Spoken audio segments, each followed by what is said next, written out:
Este podcast está auspiciado por Banco Vica.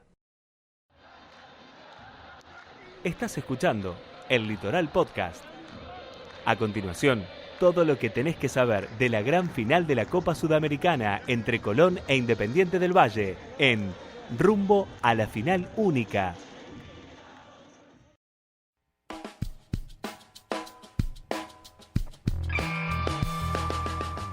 Cuando el Litoral pisaba la sede de la Conmebol en Luque y veíamos la original presea de la Copa Sudamericana, uno se preguntaba al lado de Alejandro Domínguez qué habrá pasado por la cabeza de los dirigentes cuando idearon una final única que rompe todo el formato de cómo se venían disputando las finales continentales, desde la desaparecida Conmebol hasta la Sudamericana, la Copa Libertadores, la Recopa, la Interamericana.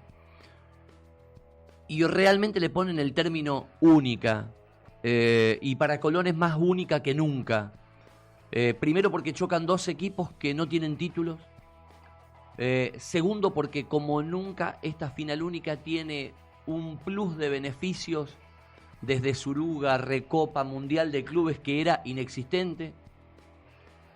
Y tercero, lo hace realmente único y única a esta final por la falta de equivalencias que va a haber en las tribunas. A mí me cuesta encontrar en la historia del fútbol del mundo un partido que sea una final donde un equipo llene el 85 o el 90% de un estadio, donde encima el 10 va a ser un 8 de neutrales y un 2 de ecuatorianos. Creo que desde todo punto de vista, si pensaron que la palabra única era un eslogan de marketing, a esta Sudamericana 2019 de Colón e Independiente del Valle le quedó como anillo al dedo.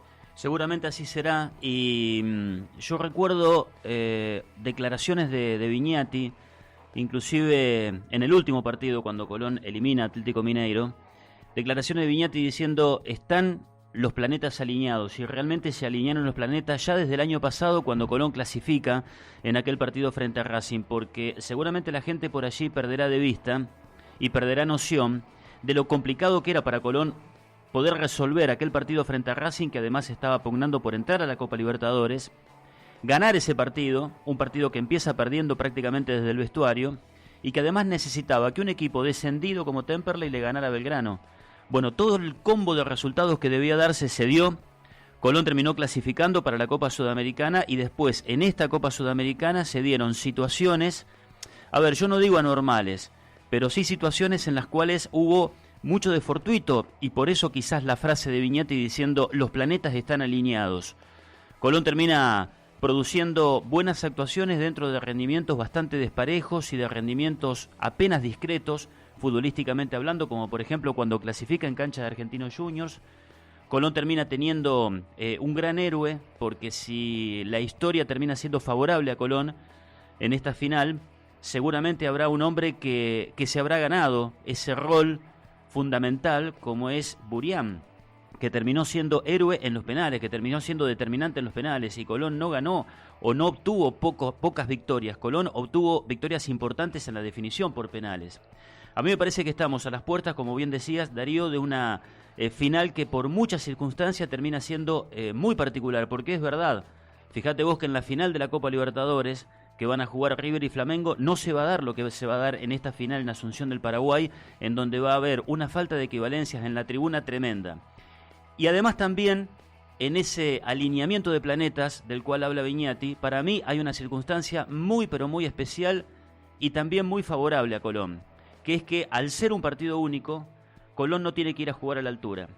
Y los propios jugadores, también en la visita que el Litoral realizó a Quito, los propios jugadores de Independiente del Valle decían: nosotros no vamos a tener problemas en jugar en el llano, pero sí hubiésemos tenido una gran ventaja a favor si se hacían dos partidos y ellos por Colón tenían que venir a jugar aquí a la altura de Quito. Si la bandera de otro país marcó a fuego la historia de Colón, fue la uruguaya. Desde el Valle pelando las chauchas, desde Pepe Chegoyen en el 65 con los uruguayos, desde Orlando, desde el 95 con Chavay, con Saralegui, después las campañas en primera división, y llegamos a Burián. los uruguayos tienen casi una biblia futbolística, que decía Obdulio Varela de que los de afuera son de palo.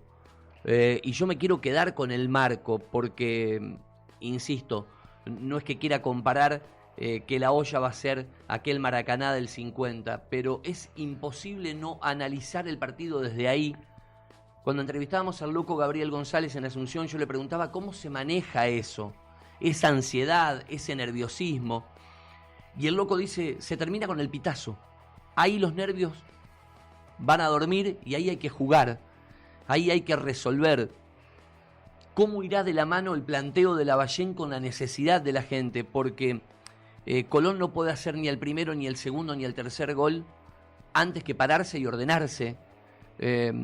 Por esto tan viejo, tan gastado en el fútbol, de que las finales se piensan, se corren, se traban, pero pocas veces se juegan. El que esté pensando que hay que jugar buen fútbol para ganar una final ha quedado casi en el fútbol de los 60 o de los 70. Hoy las finales son apretadas y el que la gana por detalles, por estar mejor concentrado, y seguramente desde ese punto de vista tendrá que elaborar el coaching de Colón, Lavallén, el comando técnico, para abstraerse del apuro que va a tener la gente. El loco decía, en el 95 vinimos después del gol de Chupete Marín en Tucumán, estábamos ganando tranquilos en la cancha de Colón y yo voy a patear un córner y le veía la cara estresada a la gente y el ascenso estaba en el bolsillo. La gente estaba esperando que pasara algo negativo con Colón, porque siempre le pasaba algo negativo a Colón. Y realmente comparo eso del 95, de romper tantos años en la B y ascender, con esta sensación de que tiene la gente, de que está, de que falta un partido, pero que es Colón. Y que por ser Colón, el éxito debe llegar con sufrimiento, que no va a llegar goleando una final 3-0 o ganando 4-1. Esta es la sensación que uno tiene del día a día en la calle con el hincha de Colón. Se vendrá seguramente, o se vendrán las imágenes a la mente de la gente de aquella movilización extraordinaria a Córdoba. Tan extraordinaria que aquel 26 de junio de 1993 quedó grabado para siempre en el recuerdo de los hinchas de Colón, al punto tal que justamente un 26 de junio se ha instaurado de alguna manera el Día del Hincha. Quizás el 9 de noviembre se convierta en el nuevo Día del Hincha, si todo sale bien.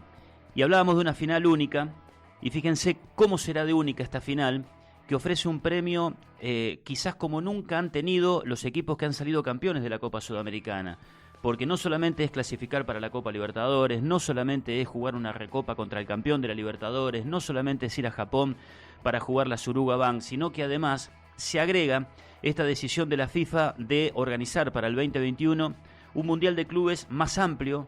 La FIFA cada vez quiere torneos más grandes, por eso quiere aumentar la cantidad de equipos para el Mundial, por eso quiere aumentar la cantidad de equipos para el Mundial de Clubes, hablaba primero del Mundial de Selecciones, por eso quiere más partidos, por eso quiere más selecciones, por eso quiere más clubes, quiere más actividad, quiere más televisión, quiere recaudar más, y dentro de este contexto entra el que salga campeón de esta Copa Sudamericana. Sería un hecho realmente inédito, un hecho, casi me animo a decir, inesperado, inclusive hasta para el más optimista de los hinchas de Colón, estar en un Mundial de Clubes si es que se consigue la Copa Sudamericana. Yo le pondría a las fotos del sufrimiento el final.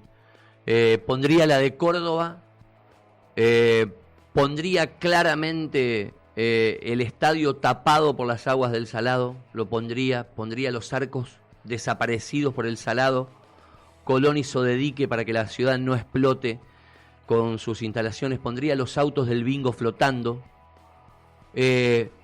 pondría el tipo escuchando la radio, enterándose que el equipo no salía a jugar un partido con Rafaela, que parecía increíble. Pondría la foto de la cancha de Central con Rafaela en el desempate, y después pondría los momentos felices, pondría Boca Unidos de Corrientes, pondría las clasificaciones a las copas, y pondría todos los capítulos épicos y heroicos que dejó esta campaña. Las atajadas de Burián, los goles del Pulga, hasta llegar a esta foto final del 9-11, que me parece, termine como termine, cambia la historia de Colón, cambia la historia del fútbol de Santa Fe y particularmente cambia la línea de tiempo del deporte de Santa Fe. Se pone, casi diría, en el mismo podio con las peleas de Carlos Monzón o de ese Pedro Candiotti que hizo historia tocando a nado el Pontón de las Aguas. Vos hablabas de las fotos y yo agregaría la foto de aquellos sábados a la tarde, cuando peleaba Monzón y cuando Santa Fe parecía una ciudad fantasma. No había nadie en la calle, absolutamente nadie. Generalmente Monzón peleó en Europa y a las 6, 7 de la tarde, sea la época del año que fuere, eran sábados prácticamente fantasmas en Santa Fe. Bueno, un sábado fantasma en Santa Fe, sin gente en la calle y con todos expectantes de 90 minutos de fútbol o 120 o más, si se define por penales, va a ocurrir el 9 de noviembre. 114 años Colón, 101 años el Litoral, final única, cobertura única, único medio.